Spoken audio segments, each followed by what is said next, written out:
Aujourd'hui, je vais m'intéresser à la télépathie galactique. Donc, je vais me connecter à l'Ether. Alors, en fait, on me montre des histoires de fréquences, des histoires de fréquences qui correspondent un peu à pour prendre l'analogie à des radios, des fréquences radio, par exemple la FM avec différentes stations de radio qui correspondent à différentes fréquences. Et en fait, on pourrait dire que toujours dans l'analogie avec les radios FM, que bon, il y a un émetteur et un récepteur, que en fait c'est comme s'il y avait une télépathie entre l'émetteur et le récepteur.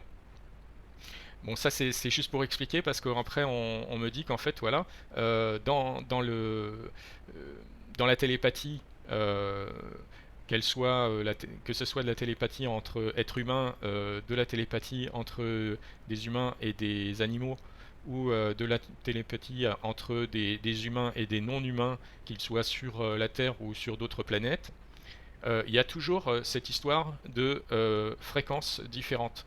C'est-à-dire que il y a euh, entre guillemets, des radios FM, c'est-à-dire des fréquences bien particulières, sur lesquelles peuvent s'échanger des informations entre l'émetteur et le récepteur, entre deux personnes par exemple, ou entre deux êtres vivants plus généralement. Et il faut donc, de la même façon que quand on veut écouter une radio, eh ben, il faut régler la bonne fréquence pour tomber sur la station de radio qui nous intéresse. Eh bien, il y a une histoire de réglage de fréquence fréquentielle pour pouvoir faire de la télépathie avec tel ou tel autre être vivant. Et si on n'est pas, si le niveau vibratoire de l'être vivant qui va émettre une information télépathique, son niveau vibratoire est à une fréquence trop élevée pour notre poste radio. Prenons que le cas où le poste radio fonctionne uniquement dans la bande FM, mais pas dans la bande des moyennes ondes ou des grandes ondes. Ben, on va pas pouvoir écouter la station qui correspond à cette bande FM, de cette fréquence qui est dans les moyennes ou les grandes ondes, parce qu'on n'a pas la possibilité de se régler sur ces fréquences-là. Elles sont hors du cadre qu'on peut accéder. Eh bien, ici se passe exactement la même chose, par exemple, entre des êtres qui sont issus par exemple, d'êtres extraterrestres issus de planètes différentes. Ils ont des fréquences sur lesquelles ils peuvent interagir au niveau télépathique, qui sont soit qui se recouvrent partiellement ces fréquences, donc ça veut dire qu'il y a une zone de fréquence qui est commune entre les deux, et à ce moment-là, si ils se règlent sur ces fréquences-là, eh bien ils peuvent communiquer entre eux. Mais si par exemple les bandes de fréquences sont différentes entre une espèce et l'autre, et sont tellement différentes qu'elles se superposent plus du tout, et bien à ce moment-là, il n'y a aucune fréquence qui peut être commune entre les deux sur lesquelles ils peuvent échanger par télépathie. Et à ce moment-là, il ne peut pas y avoir d'échange télépathique. Donc c'est vraiment une histoire de bande fréquentielle, hein. Ça c'est dans un premier temps, enfin, c'est la condition primaire en fait, hein, pour qu'il puisse y avoir un échange télépathique. Et ensuite, il y a entre guillemets l'encodage de l'information, c'est-à-dire que en télépathie, on peut faire il peut y avoir plein de sortes de télépathie. Il peut y avoir de la télépathie, donc la télépathie à laquelle nous, êtres humains, on pense en premier, c'est une télépathie verbale. C'est-à-dire que en fait, la télépathie à laquelle on pense, elle peut se manifester être représentée par des mots. Elle peut être verbalisable. On peut exprimer son contenu avec des mots. Mais il y a d'autres formes de télépathie qui ne sont pas verbalisables et qui peuvent être transmises par télépathie. Et donc à ce moment-là, euh, il faut que ce soit dans un mode qui soit compréhensible par les deux êtres qui interagissent télépathiquement, même s'ils sont sur une fréquence qui leur permet d'interagir. Il se peut très bien que le contenu de l'information qui est émise par l'émetteur ne soit pas compréhensible par le récepteur. Pour prendre un exemple, pour que ce soit facile à comprendre, eh bien, si par exemple là, par exemple, je vais prendre moi, par exemple, là, donc je ne connais pas le chinois. Si par exemple j'ai un émetteur, c'est-à-dire une personne qui m'envoie une information télépathique, mais que elle me l'envoie en chinois, eh ben, je vais pas comprendre. Alors, je dis ça, c'est juste pour expliquer que le contenu de l'information télépathique, s'il n'est pas compréhensible par le récepteur, eh ben, la télépathie ne sert à rien. Mais au-delà de ça, je précise parce que là, ça pourrait être source de confusion, c'est que la télépathie qui est le plus souvent utilisée par les êtres humains, c'est une télépathie qui est compréhensible par tous les êtres humains. C'est-à-dire elle est verbale, mais elle ne dépend pas d'une langue particulière. Et c'est pour ça qu'on peut, par exemple, faire de la télépathie entre un Français et un Chinois, même si le Français ne connaît pas le Chinois et le Chinois ne connaît pas le Français. Mais ça veut dire que là, c'est encodé avec des informations verbales qui sont compréhensibles par tous les êtres de la Terre. Mais c'est pour expliquer qu'en fait, il peut très bien y avoir une information qui n'est pas compréhensible par le récepteur, simplement parce qu'elle n'est pas encodée comme le récepteur l'attend. Prenons un autre exemple. C'est encore un exemple pour expliquer. On me parle du morse. Le morse, il y a des personnes qui sont capables de déchiffrer le morse et puis d'autres pas. Et si l'information elle est encodée en morse et que le récepteur ne connaît pas le morse, eh ben, il va pas comprendre. Même si l'échange d'informations il est passé. Ben, en fait, c'est parce que l'encodage est fait en morse. Et l'encodage en télépathie, il peut être fait dans une forme verbalisable, c'est-à-dire pour laquelle on peut transformer le message en une suite de mots, mais ça peut être aussi transmis sous des formes non verbalisables. Par exemple, ça peut être de la télépathie sur le mode encodé en mode émotionnel, c'est-à-dire sur le mode des émotions, qui ne sont pas forcément toutes verbalisables, ou partiellement verbalisables, mais pas forcément complètement verbalisables. Ça peut être de la télépathie énergétique, donc où en fait il y a des informations de nature énergétique qui ne sont pas verbalisables et qui sont transmises de l'émetteur au récepteur. Encore une fois, si le récepteur ne comprend pas l'encodage énergétique, eh ben, il va recevoir l'information, mais il ne va pas savoir la traduire, il ne va pas savoir la comprendre. Ça peut être à d'autres niveaux encore, à des niveaux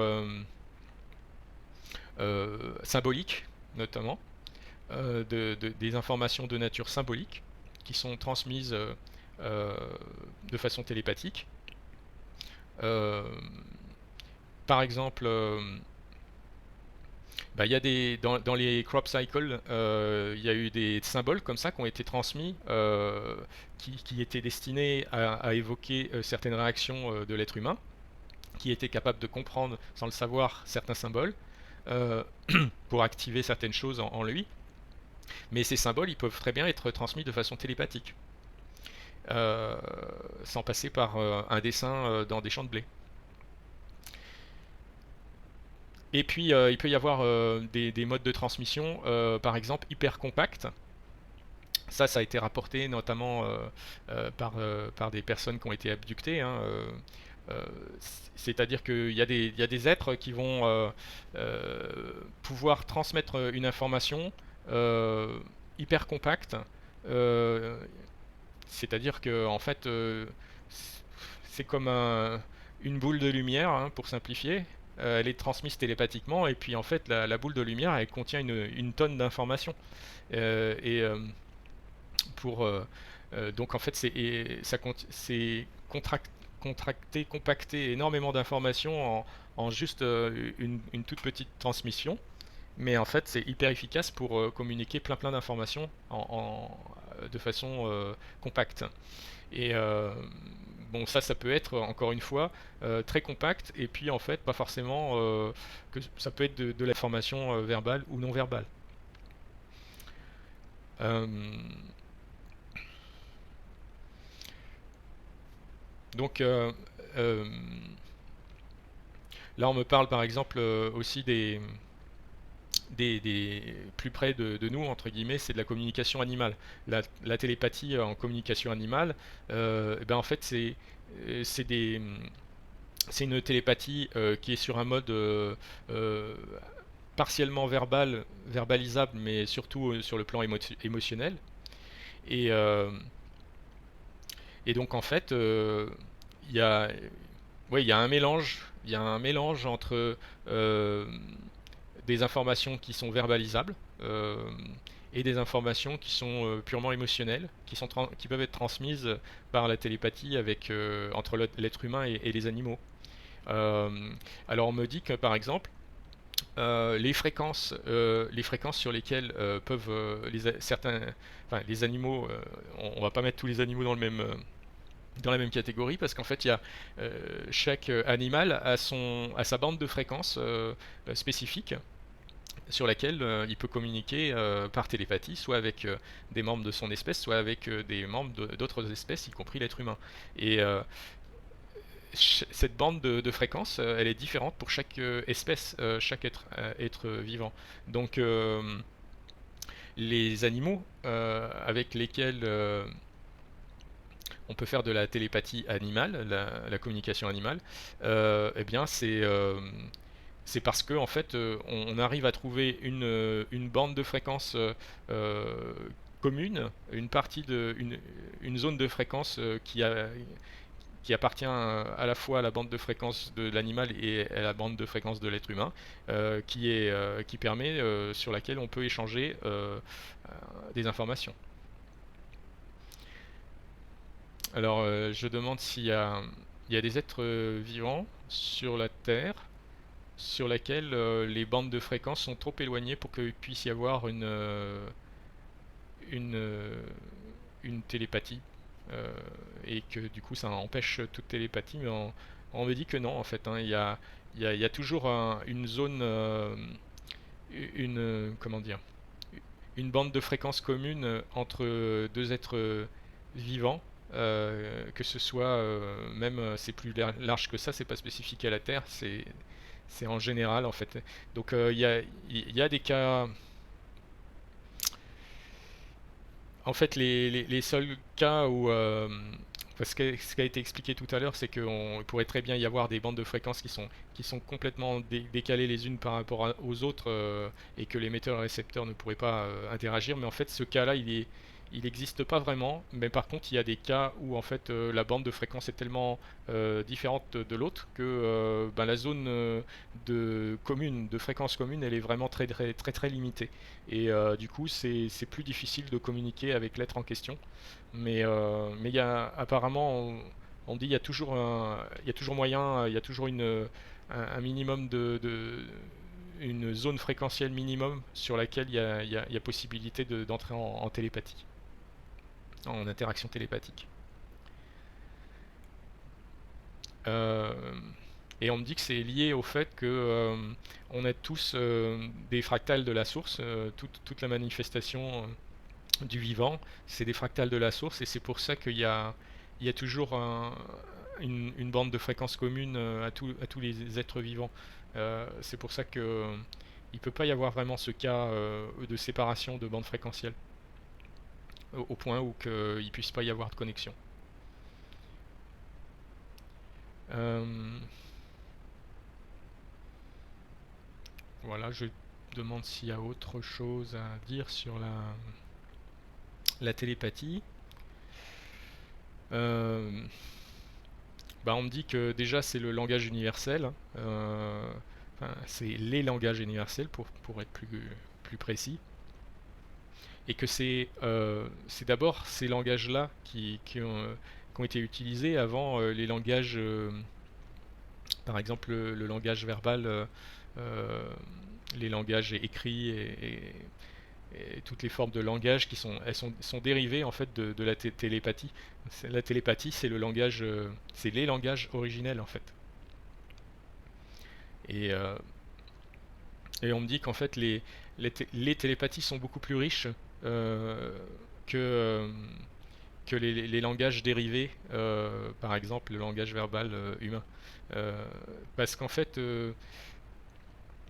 les langages télépathiques sont plus proches euh, de, du plan astral. Euh, Vibratoirement, c'est plus large. Le champ vibratoire de ce qui peut être transmis par télépathie est beaucoup plus large que le champ vibratoire de ce qui peut être transmis par un langage, par exemple un langage verbal. Et donc en fait, les langages télépathiques sont plus universels et sont plus riches. Euh, et tout ce qui a été créé par les êtres vivants, que ce soit les êtres humains ou d'autres êtres, comme langage, par exemple langage parlé, eh bien en fait ce sont des restrictions énormes de tout ce qui pourrait être transmis comme information via une approche télépathique. Et c'est pour ça aussi, on me dit que par exemple, les poètes, quand ils veulent écrire des choses, ils sont connectés partiellement à l'éther dans leur acte créatif, et des fois ils n'arrivent pas à trouver les mots pour exprimer ce qu'ils veulent exprimer, et parce que ça leur vient sur un mode qui correspond plus au mode télépathique, dans le plan astral, dans un plan plus informationnel. Euh, ils ont le concept, ils ont l'idée, mais ils n'arrivent pas à la traduire avec des mots parce que en fait le langage, notre langage verbal, il est trop limité, il est trop restreint par rapport à tout ce qui peut être transmis, par exemple par la télépathie. Euh, on me dit aussi que par exemple dans un autre domaine de l'art, par exemple la peinture, dans la peinture en fait certains peintres qui veulent peindre des, des, des concepts artistiques qui sont par exemple abstraits, eh bien des fois ils se sentent limités par la toile, par l'expression dans le physique, de concepts qui sont beaucoup plus riches et larges dans le plan informationnel où ils vont le chercher en fait. Donc en fait ils sont en train de restreindre quelque chose d'hyper complexe et d'hyper riche à quelque chose de pauvre et de très limité sur une toile avec leur pinceau et leur peinture quoi. Donc en fait ils reçoivent des informations qui sont pas verbales. Dans ce cas-là, c'est plus des informations euh, symboliques ou archétypales. Et ces informations-là, elles sont plus riches quand ils les reçoivent que quand elles arrivent sur leur toile et ce qu'on voit sur leur peinture. On me dit si on pouvait voir en regardant un tableau, par exemple un tableau d'art contemporain, certains tableaux d'art contemporain, si on pouvait voir ce que l'artiste a perçu à l'origine dans le plan de l'information avec toute sa richesse, eh ben, ça serait beaucoup plus intéressant que ce qu'on voit sur le tableau en réalité, quoi. C'est beaucoup plus que ça. Par contre, on me dit que on peut s'entraîner en regardant un tableau à se connecter à tout ce qui est associé à ce tableau. Du coup, en fait, on peut retrouver l'information d'origine en se connectant au tableau, euh, à l'intention du peintre et à la conscience du peintre au moment où il a peint le tableau, parce que tout a été traversé par sa conscience et tout ça c'est imprimé le plan informationnel. Donc en fait on peut retrouver l'information d'origine qu'il a entre guillemets téléchargée dans le plan informationnel avant de le peindre essayer de le peindre en réduisant énormément et en appauvrissant énormément l'information sur sa toile. Et ça peut nous, on dit ça peut être un très bon exercice à faire quand on va dans un musée, d'essayer de se connecter à l'information d'origine qui a été perçue dans le plan de l'information euh, qui correspond à chaque tableau. Mais on me dit que c'est pas le. Pour certains tableaux, il n'y a pas grand chose, mais pour d'autres, c'est extrêmement riche et ça donne une dimension de compréhension du tableau est beaucoup plus intéressante que certaines descriptions plus classiques des tableaux en question. Donc j'ai arrêté là pour cette partie télépathie.